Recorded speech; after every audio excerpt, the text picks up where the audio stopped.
Thanks, Kristen, and good morning. NextEra Energy had strong operational and financial performance at both FPL and Energy Resources in 2023. NextEra Energy delivered full-year adjusted earnings per share of $3.17, up over 9% from 2022, exceeding the high end of our adjusted EPS expectations range. From solar supply chain challenges to higher inflation and interest rates, NextEra Energy navigated through a challenging environment the last 2 years, delivering compound annual adjusted EPS growth of roughly 11.5% since 2021. These were unprecedented events for our sector and clear headwinds for renewables, but disruption often presents opportunity. At NextEra Energy, we relied on our 25 years of renewables experience and our culture of execution to navigate this tough environment. On the strengths of our scale and competitive advantages, our world-class supply chain capabilities, customer relationships, access to and cost of capital advantages, the strength of our balance sheet, our data-driven development playbook, and our team, just to name a few, we successfully managed through the disruption. Our scale and competitive advantages served as key differentiators and allowed us to continue to deliver for our customers and extend our long track record of earnings and dividend growth. Over the past 10 years, we have delivered compound annual growth and adjusted EPS of roughly 10%, which is the highest among all top 10 power companies. Over that same period, the remaining top 10 power companies have achieved, on average, compound annual growth and adjusted EPS of roughly 2%. Notwithstanding the strong adjusted EPS results, we recognize and are disappointed by the underperformance in the share price. And as we start 2024, we remain steadfast in our continued focus on execution and creating long-term value for shareholders. We believe the disruption over the last 2 years has made NextEra Energy an even stronger company. Our business model is more resilient, our development platform is even more advanced, and our supply chain is more diversified than it has ever been. Bottom line, we believe NextEra Energy is well-positioned headed into 2024. And there is good reason for optimism at NextEra Energy. Although nobody can predict with certainty what 2024 will bring, inflation and interest rates have declined from their peak, and NextEra Energy has taken steps to mitigate its exposure to interest rate volatility through its interest rate hedging program. The Commerce Department has provided the final determination around circumvention, providing solar suppliers with more certainty around the rules and expectations of importing solar equipment. New solar supply chains have been established in the U.S. and internationally, leading to lower solar panel prices. And we see the continued longer-term push towards EVs as being incrementally positive for continued reductions in battery prices. Solar panel and battery prices have already declined by roughly 25% from their peak over the last 24 months, heading into 2024. We have proactively procured critical electrical equipment to complete our renewable projects, securing enough transformers and breakers to cover our expected bills through 2027. And due to our scale and partnerships, we have not experienced any labor shortages impacting project timelines. Ultimately, all these tailwinds are great for customers and we believe should drive greater renewables demand in 2024 and beyond, all on the heels of consecutive record years for new renewables originations at Energy Resources in 2022 and 2023, totaling over 17 gigawatts. NextEra Energy offers a unique value proposition with two strong businesses that we believe are strategically positioned with outstanding prospects for future growth.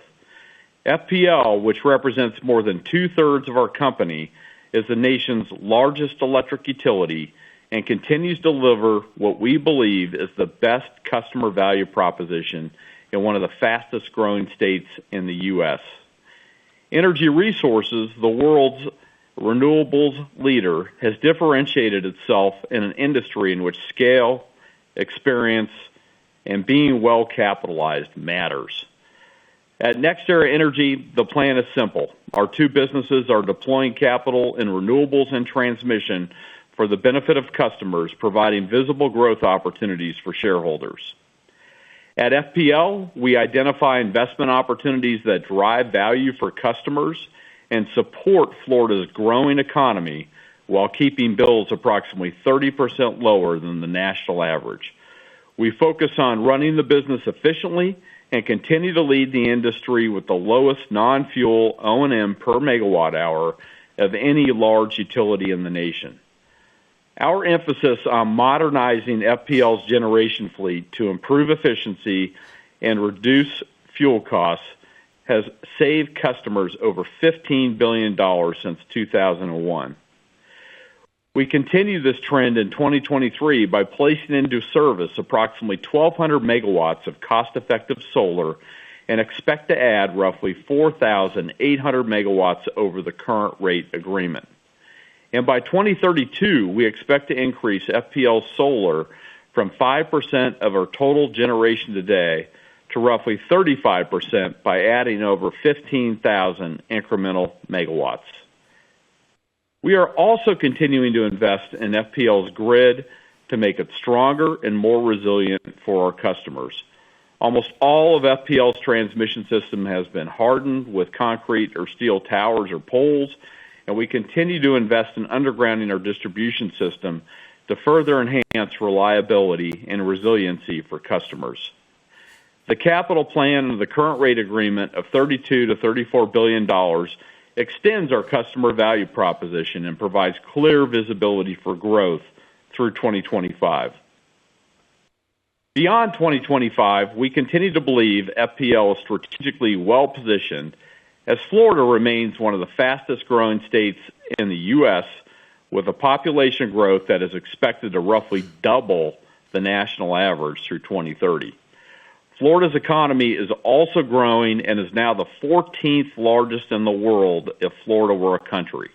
FPL is responsible for keeping the lights on for approximately $2 billion per day of Florida's GDP. These long-term growth prospects, coupled with investment opportunities in renewables and transmission and distribution infrastructure, enhance our best-in-class customer value proposition and support our belief that FPL is the highest quality rate-regulated utility in the country. Energy Resources' deep expertise in renewables and transmission serves as a key differentiator with customers. As a result of our data-driven development playbook, Energy Resources had a record year of new renewables and storage origination, adding approximately 9,000 megawatts to our backlog. Driven in part by the roughly 5,600 megawatts placed in service in 2023, Energy Resources grew adjusted earnings almost 13% versus 2022. Energy Resources continues to see strong demand and is well positioned to realize its development expectations over the 4-year period ending 2026. Assuming we achieve the midpoint of the range, Energy Resources will be operating a roughly 63 gigawatt renewable portfolio by the end of 2026 that would be larger than the installed renewables capacity of all but 9 countries. Energy Resources also is extending its excellent track record of optimizing our existing footprint to create additional shareholder value.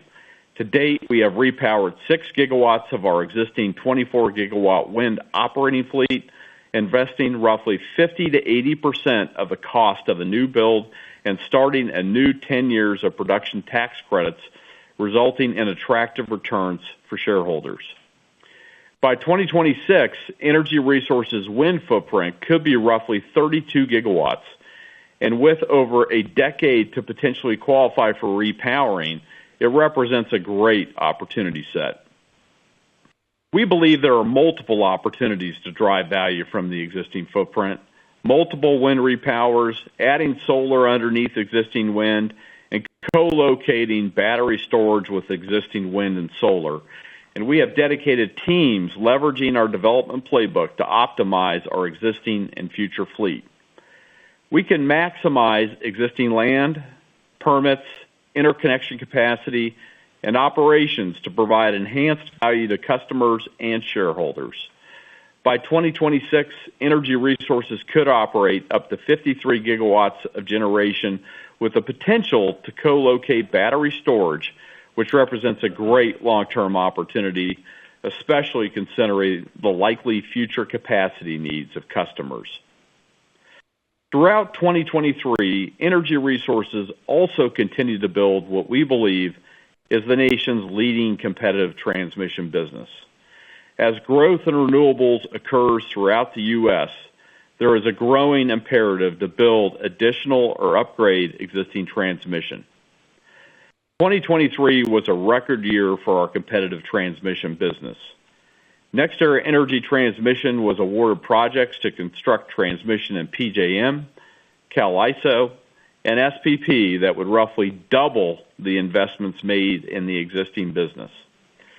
We anticipate deploying approximately $1.9 billion of capital through 2027 to complete these transmission projects, which we estimate could enable up to 12 gigawatts of new renewables.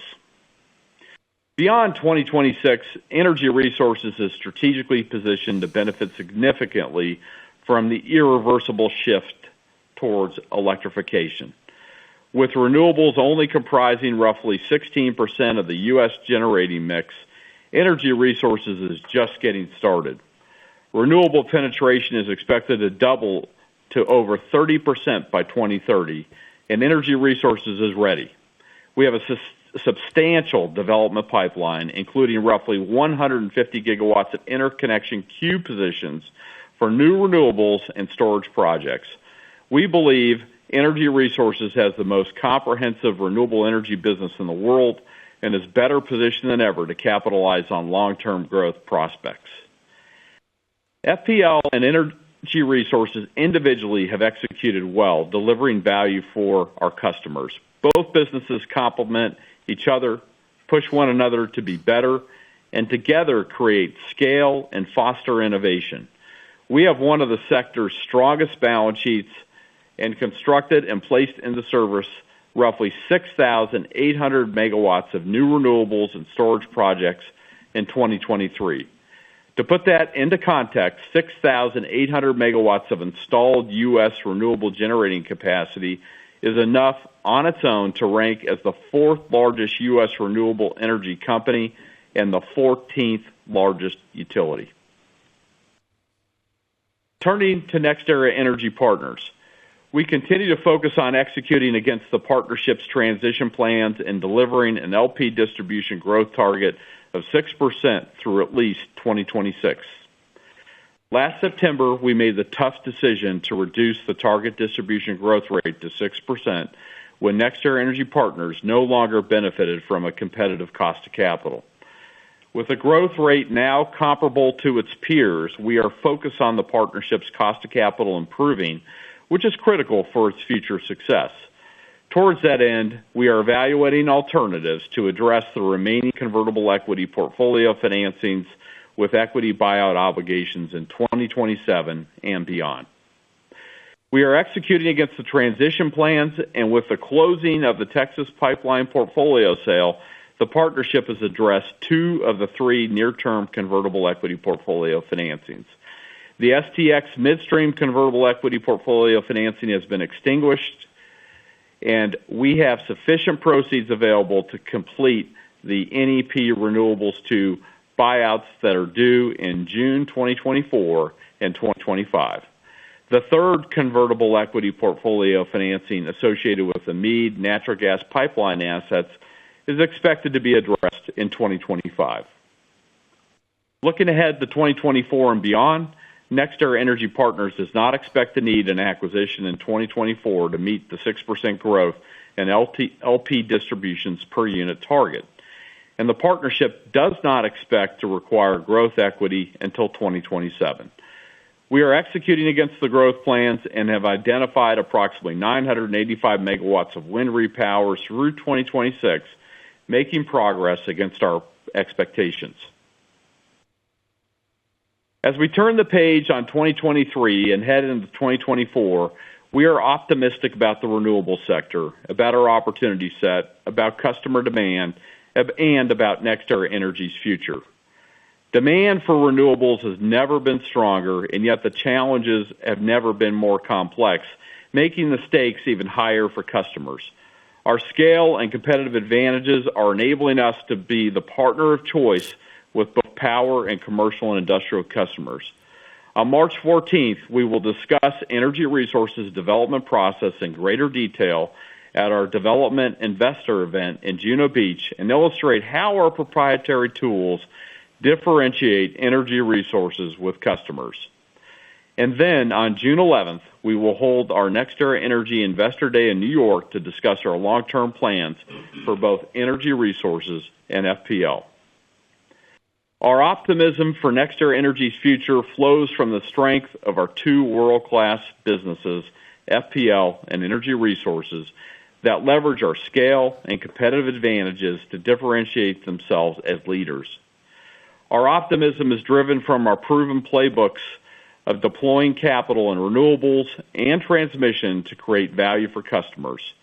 But I am most optimistic because we have spent the last 2 decades building a world-class team at NextEra Energy, and it is, by far, our greatest competitive strength. Our team lives and breathes a culture of continuous improvement, working together to solve the tough challenges of the day. We drive innovation relying on data analytics and automation to make better decisions, and we have developed and deployed smart, low-cost, clean energy solutions that lead our industry. Most importantly, our team remains hyper-focused on continuing our long track record of execution, serving our customers with excellence, and providing long-term value for shareholders. With that, let me turn it over to Kirk, who will review the 2023 results in more detail. Thanks, Sean. Let's begin with FPL's detailed results. For the full year 2023, FPL's adjusted earnings per share increased 22 cents versus 2022.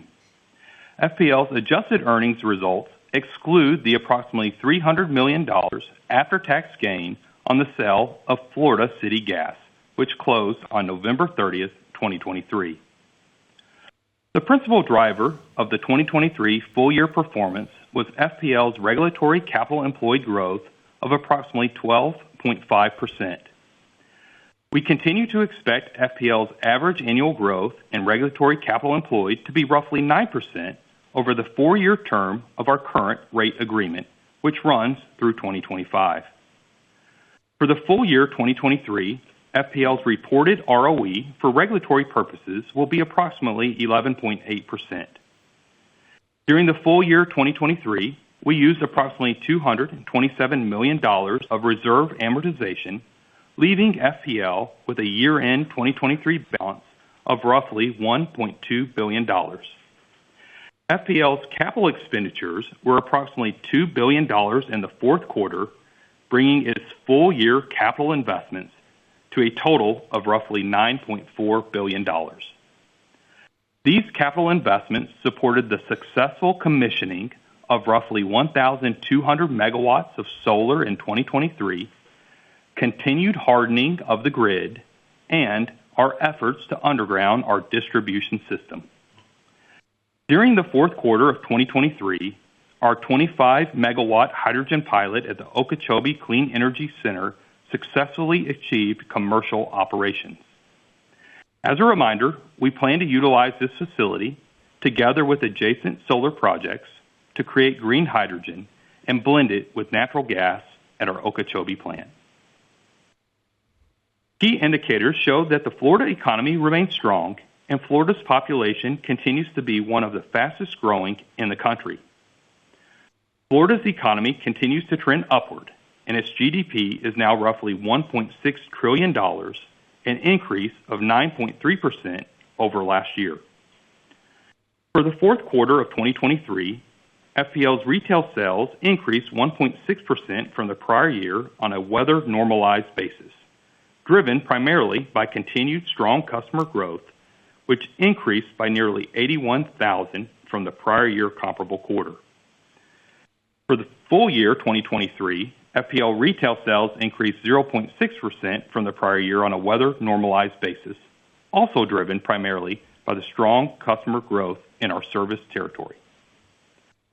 Now, let's turn to Energy Resources, which reported full-year adjusted earnings growth of approximately 12.9% year-over-year.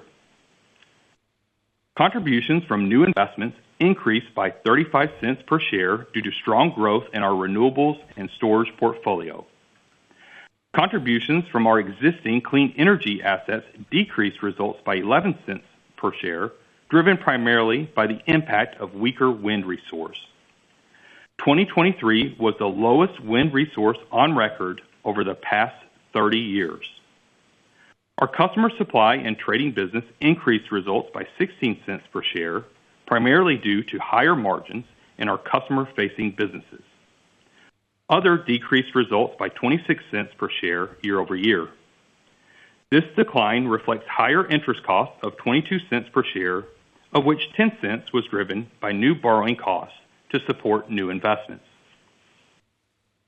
Energy Resources delivered our best year ever for origination, adding approximately 9,000 megawatts of new renewables and battery storage projects to our backlog, which includes approximately 2,060 megawatts since our last call. Our 2023 origination performance reflects continued strong demand from power customers looking for the least cost alternative to serve load and to replace uneconomic generation, and commercial and industrial customers looking to help decarbonize their operation or meet their data center and AI demand. Our renewables backlog now stands at more than 20 gigawatts after taking into account roughly 2,470 megawatts of new projects placed into service since our third quarter call. We believe our 20 gigawatt backlog provides clear visibility into Energy Resources' ability to deliver for shareholders through 2026 and beyond. Turning now to the consolidated results for NextEra Energy. For the full year, adjusted earnings from our corporate and other segment decreased by 8 cents per share year-over-year, primarily driven by higher interest costs. We successfully supported the growth in our underlying businesses from our strong operating cash flows, including the sale of tax credits, as well as our historical funding sources. In 2023, we grew cash flow from operations well in excess of our adjusted earnings. We transferred approximately $400 million of tax credits, establishing relationships with numerous counterparties. We believe this will prove to be a competitive advantage as buyers look first to NextEra Energy, given its size, experience, and the overall quality of its tax credit program. Overall, our funding plans for 2024 through 2026 remain consistent with the information we shared on the third quarter earnings call. We continue to believe NextEra Energy is well positioned to manage the interest rate environment. While the recent decline in interest rates is encouraging, we remain committed to managing the business to deliver value for customers and shareholders. Overall, we believe we are well positioned with $18.5 billion of interest rate swaps, and we will continue to closely monitor the interest rate environment as declines in rates certainly represent a tailwind for our sector and customers. Our long-term financial expectations remain unchanged.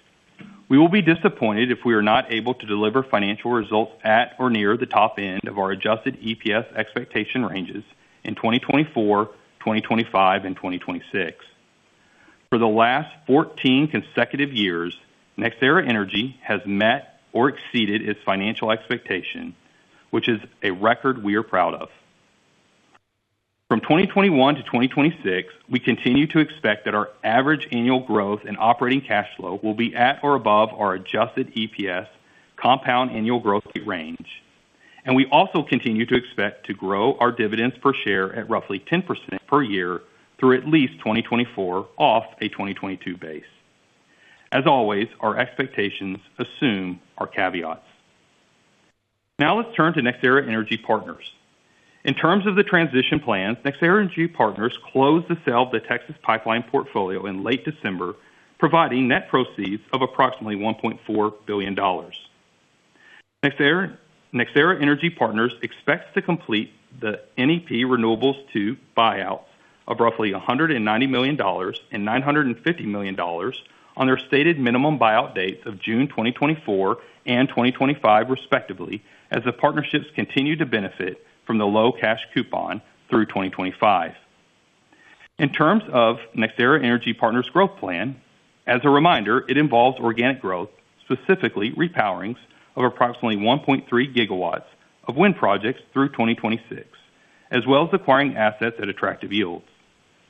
Today, we are announcing plans to repower an additional approximately 245 megawatts of wind facilities through 2026. The partnership has now announced roughly 985 megawatts of repowers with strong cash available for distribution yields. While the partnership does not expect to need an acquisition in 2024, the LP distribution growth target of 6% is supported in part with roughly 175 megawatts of wind repowers, which are expected to generate attractive cash available for distribution yields. Finally, we were pleased with the high-yield note issuance of $750 million, which was completed during the fourth quarter of 2023. This opportunistic refinancing allowed the partnership to pay off its corporate revolver in mid-December. Let me now turn to the financial results for NextEra Energy Partners. Fourth quarter adjusted EBITDA was $454 million, and cash available for distribution was $86 million. Adjusted EBITDA growth versus the prior year comparable quarter was primarily due to new asset additions and the incentive distributions right fee suspension, while cash available for distribution was also impacted by incremental debt service. For the full year 2023, adjusted EBITDA was approximately $1.9 billion, up 13.6% year-over-year, and was primarily driven by the contribution from new projects acquired in late 2022 and during 2023, and the incentive distribution right fee suspension. New investments added approximately $228 million, and the incentive distribution right fee suspension added approximately $113 million of adjusted EBITDA year-over-year. This growth was partially offset by a decline from existing projects driven primarily by weaker wind resource. Cash available for distribution was $689 million for the full year and primarily driven by contributions from new projects of approximately $42 million and the incentive distribution right fee suspension of $113 million, while being partially offset by the weaker wind resource. Yesterday, the NextEra Energy Partners Board declared a quarterly distribution of 88 cents per common unit, or $3.52 per unit on an annualized basis, which reflects an annualized increase of 6% from its third quarter 2023 distribution per unit. The partnership grew its LP distributions per unit by more than 8% year-over-year. From an updated base of our fourth quarter 2023 distribution per common unit and an annualized rate of $3.52, we continue to see 5 to 8% growth per year in LP distributions per unit, with a current target of 6% growth per year as being a reasonable range of expectations through at least 2026. We continue to expect the partnership's payout ratio to be in the mid-90s through 2026. We expect the annualized rate of the fourth quarter 2024 distribution that is payable in February 2025 to be $3.73 per common unit. NextEra Energy Partners is introducing December 31st, 2024 run rate expectations for adjusted EBITDA in a range of $1.9 to $2.1 billion and cash available for distribution in a range of $730 to $820 million, reflecting calendar year 2025 expectations for the forecasted portfolio at year-end 2024. As a reminder, our expectations are subject to our caveats. That concludes our prepared remarks, and with that, we will open the line for questions. We will now begin the question and answer session. To ask a question, you may press star, then 1 on your telephone keypad. If you are using a speakerphone, please pick up your handset before pressing the keys. To withdraw your question, please press star, then 2. At this time, we will pause momentarily to assemble the roster.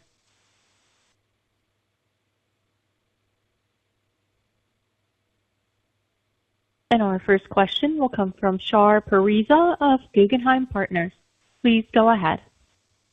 Hey, good morning, guys. Morning, Shar. Good morning. Just starting on NEP, if it's okay, just on the higher repowering opportunities you announced, I guess, how are you sort of thinking about funding it? And really more importantly, is there any specific status on the money pool that could be looking to buy in directly into projects, whether it's drop downs or organic growth at the NEP level? Could these sort of equity investors help solve the 26 growth and financing issues? And I guess, when do you plan to update on that? Sure. So with respect to repowering, Shar, we look at that as on the project level. There's really two options there. We can look at it from a project financing standpoint and pair that with transferability, or we can look at it as tax equity. So we will look at both of those options and decide that at the time of the repowerings. With respect to your second question, we're looking at all options right now, as John said in the prepared remarks. We are exploring a number of opportunities and alternatives for addressing the convertible equity portfolio financings that are coming due in 2027 and beyond. There's really not a time frame in terms of the update now, but we are looking at all options, and with the goal of really maximizing unit holder value. Got it. Yeah. Got it. And Shar, this is John, just adding on to that, again, on the repowers, just like we do at NEE, I mean, just think about it as tax equity and project finance. Got it. And again, the private capital raises provide us with a number of options, but we're looking at a lot of different alternatives, that being one of them. Okay, perfect. And then lastly, John, we haven't had any updates from the FEC. Has anything sort of been communicated to you regarding sort of the investigation, how quickly you would look to settle, assuming they take up the case? And as we're kind of thinking about the process, right, it's confidential. So curious on how you're going to update investors. Like, would we see a press release or an 8K from you confirming the FEC process and that you'll update investors in the future on next steps? Or could we see a single communication on the FEC pickup and a concurrent settlement, let's say? I'm just trying to assess how long this could be an overhang, assuming the case moves forward, and whether you've already laid the groundwork for all options to get this kind of past us quick when a ruling comes out. Thank you. Yeah, thanks for the question, Shar. So let me just take those in order. First of all, there's no update.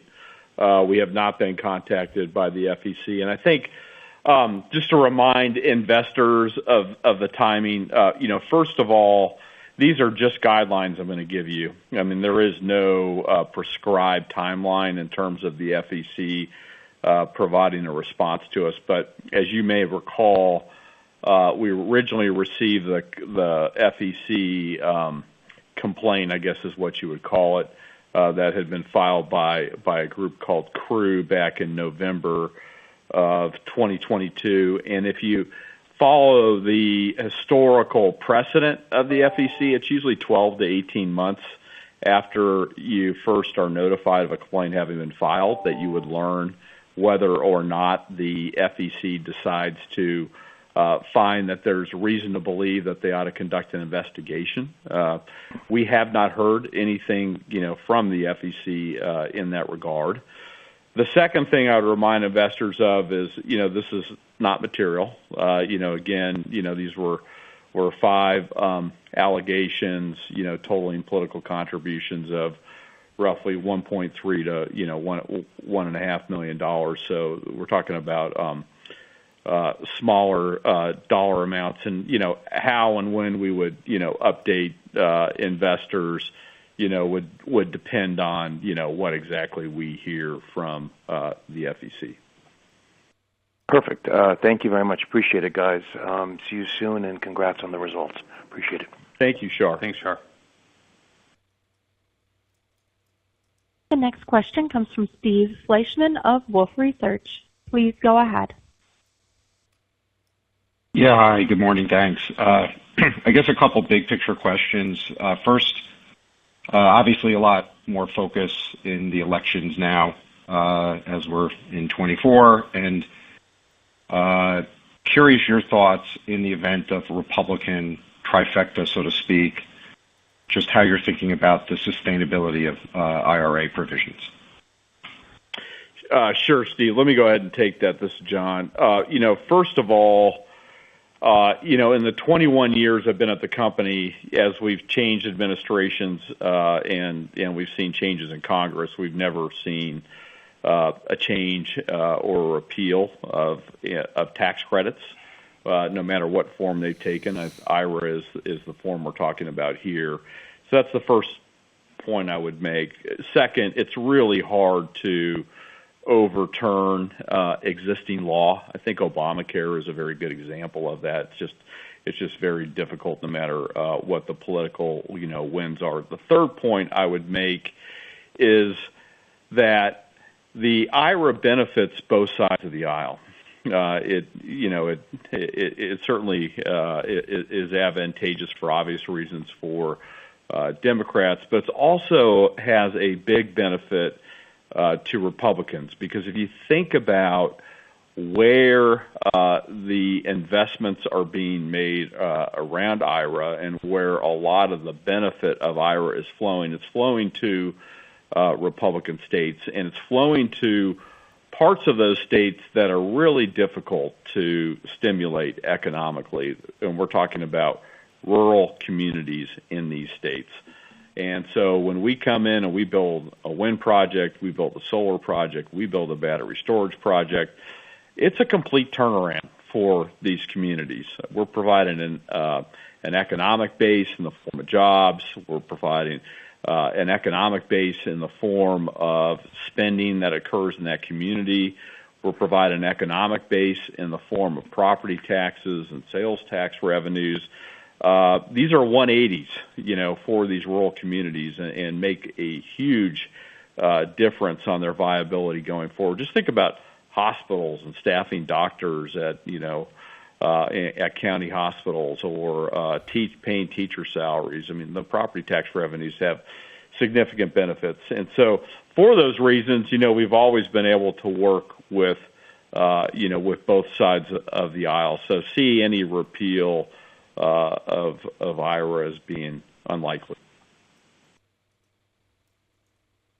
Okay. And I guess two other big picture questions on the renewables business. Just any kind of new thoughts, color on your data center strategy, and also your thoughts on hydrogen after based on the proposed rules that came out. Good morning, Steve. It's Rebecca. First on the data centers, clearly there's an enormous amount of demand being driven across the U.S. economy by the growth in data centers, driven by a lot of things, of course, but specifically generative AI, and that growth is pretty explosive at this point. And I think the characteristics of that demand are a little bit unique and driving different ways in approaching the marketplace for a number of these technology companies, where it is imperative that these projects get built on time, on budget, and produce the energy that they're expecting, because the opportunity cost for these customers is so significant if they aren't able to power them and, of course, meet the commitments that they've made to their own stakeholders. So we're seeing those relationships expand and also deepen, where it's not just signing the megawatts of the day, but also working with them collaboratively over a long period of time to ensure that they get the energy and capacity that they need where they need it to support their projects.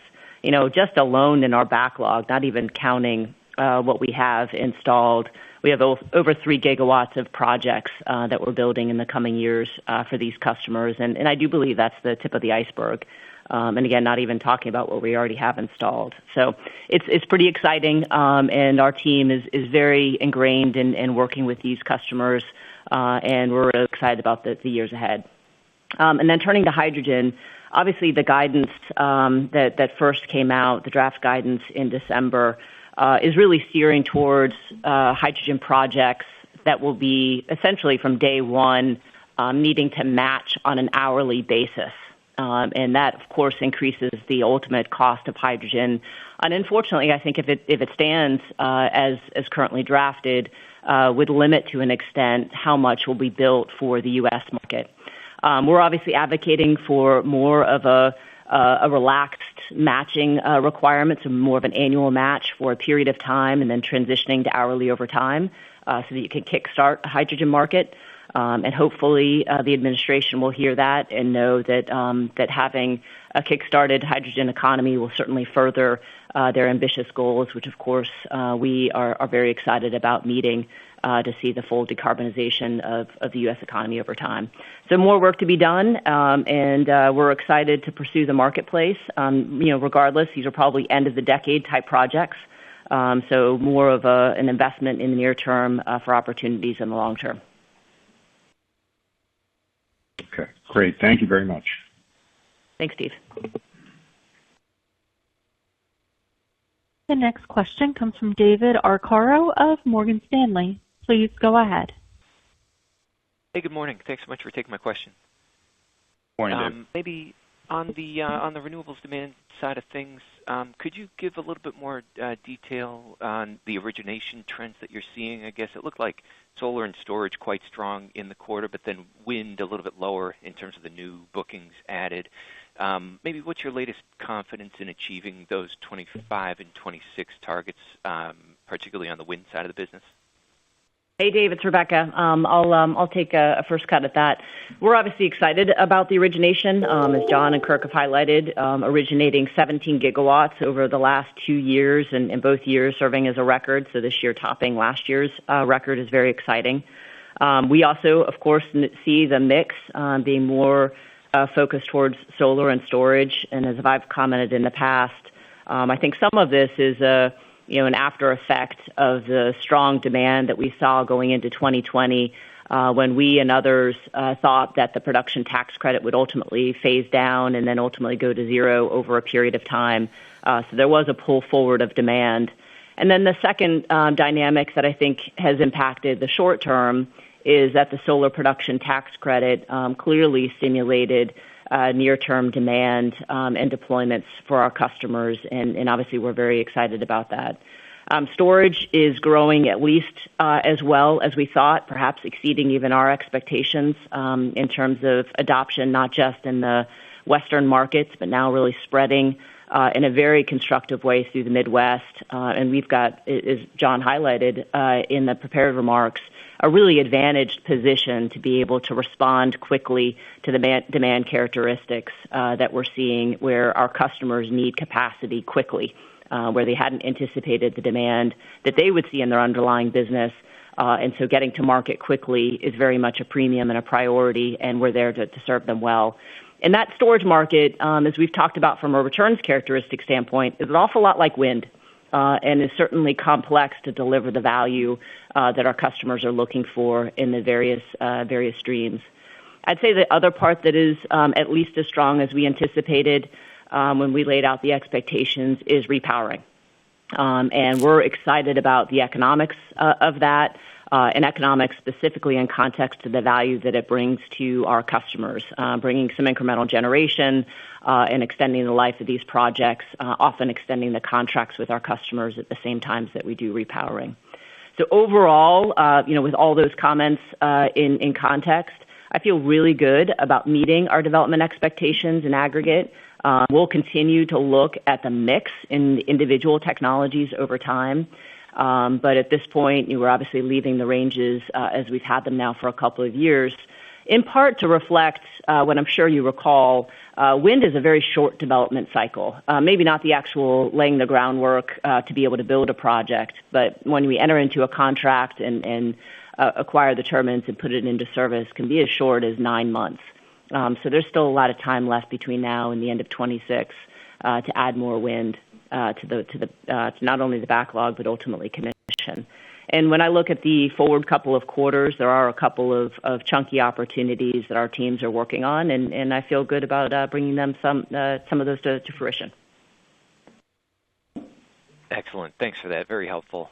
Thanks, Dave. And then maybe secondarily, just it sounds like the backdrop has gotten more challenging for small developers in the renewable space. Wondering if you're seeing opportunities for market share gain as a result, and potentially any development pipelines to pick up from developers that might be struggling right now.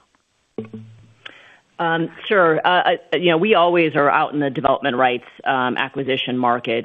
In the recent couple of years, we've really prioritized our greenfield portfolio, in part because of our ability to work so closely with our customers and make sure that we're building the projects over the long term where they need them. But we will always be opportunistic in the development project market to be selective and create opportunities where it may be particularly attractive. The dynamic from a couple of years ago, where a number of the development portfolios were acquired by folks looking to, I would say compete with us, but certainly have a bigger presence on the development side. We haven't seen, those holistically come back to market. I think that may change over time. I know the private equity cycle of wanting to be able to turn over capital quickly and realize isn't necessarily completely aligned with the development cycle, where sometimes things are a little bit faster, a little bit slower than you anticipated, and you need to be patient. So I'm optimistic there'll be opportunities. But most importantly, and this is one of the things that we'll focus on in March, is we want to keep our fate, our development opportunities in our own hands. And I am super excited about what our team is working on from a greenfield development standpoint and the competitive advantages that we're investing in to make sure that we can serve our customers well, not just in the next 2 or 3 years, as we often talk about with you all, but the next 5, 7, 10 years plus down the road. Okay, great. Thanks so much for all the color.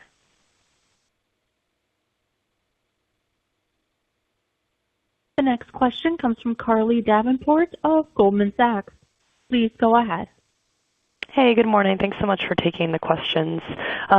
Wanted to just ask about transmission. You highlighted the $1.9 billion of capital through 27 at NEE, and as we look at the EBITDA contributions at NEER for 2024, that piece is moving higher as well. So could you just talk a bit about, what sort of growth you could see at NEE over the next several years and what that EBITDA contribution could be over time? Good morning, Carly. So from the pipeline perspective, is no doubt you appreciate, transmission opportunities take a couple of years to come to fruition. So we're thrilled with the awards that the team has been able to secure in the last year. On one part of it, building on investments that we already have, so expansion opportunities that are significantly enabling new renewables development headed into the California market. And then other parts of the U.S. competitive opportunities that we won through competitive processes. In terms of timing, as we highlighted in the prepared remarks, the in-service dates are out to 2027. So as we invest capital, obviously that'll start to become more of a material contribution over time. And we'll give more color as we get into the investor conference, as we typically do, to give more of a breakdown by business and what those contributions will look like over time. But the momentum is terrific, and as we've highlighted, everybody understands. Maybe not to the extent that we think it's going to happen, but in order to unlock the renewables opportunity that we and others see across the United States, transmission needs to be built, and we stand ready to be a part of the solution wherever we can be and bring cost-effective solutions to customers.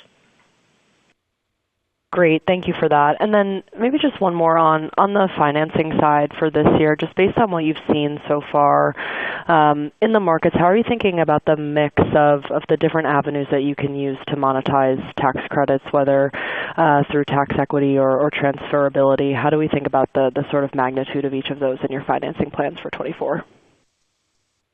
Yeah, Carly, this is Kirk. The financing plan, as we shared in our prepared remarks, is consistent with the information we shared on the third quarter call. And as we approach those options, we will use the historical approaches, project finance and tax equity, but But we're also very encouraged by what we're seeing with the transferability market. We are having really good progress with in those conversations. We're seeing really good demand for the NextEra Energy tax credit.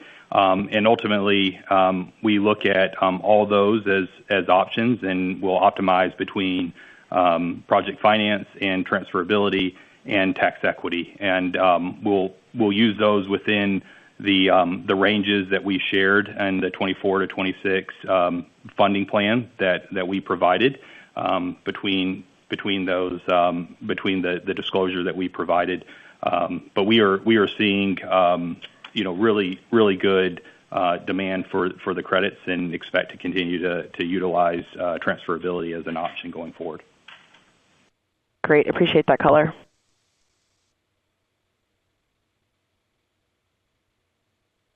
The next question comes from Jeremy Tonet of JP Morgan. Please go ahead. Hi, good morning. Good morning, Jeremy.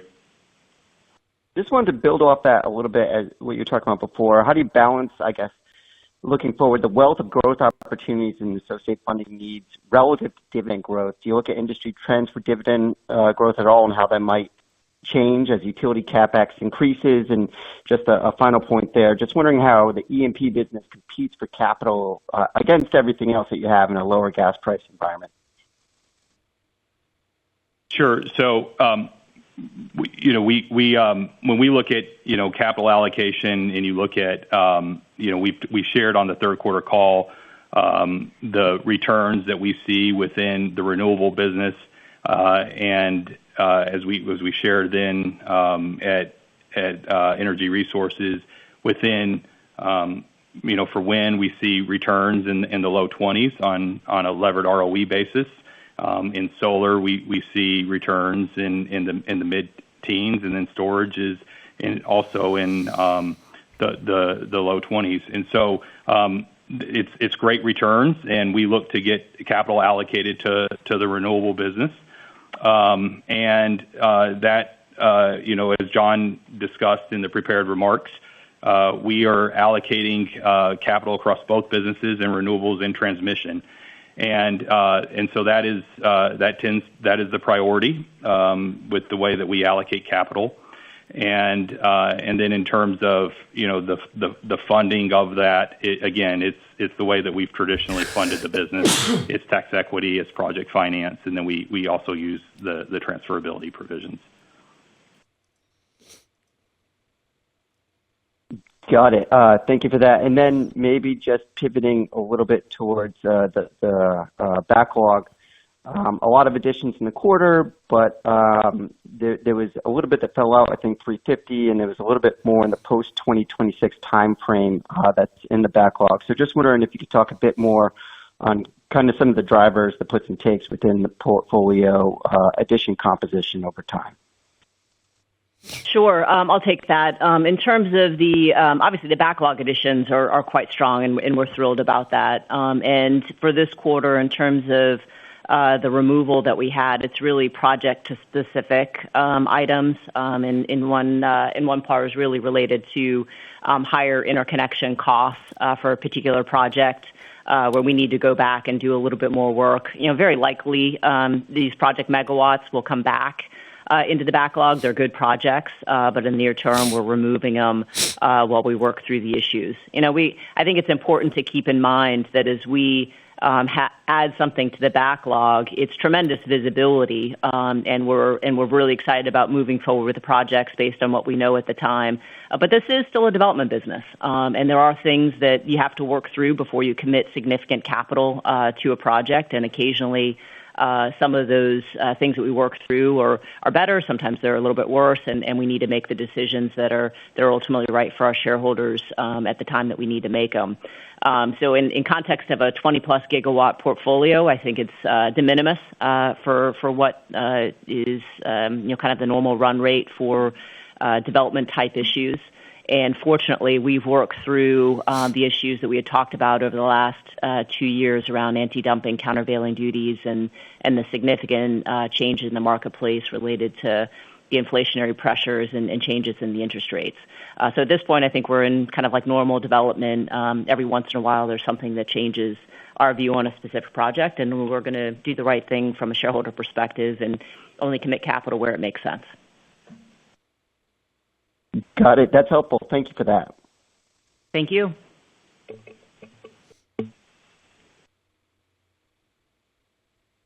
This concludes our question and answer session. The conference has now also concluded. Thank you for attending today's presentation, and you may now disconnect.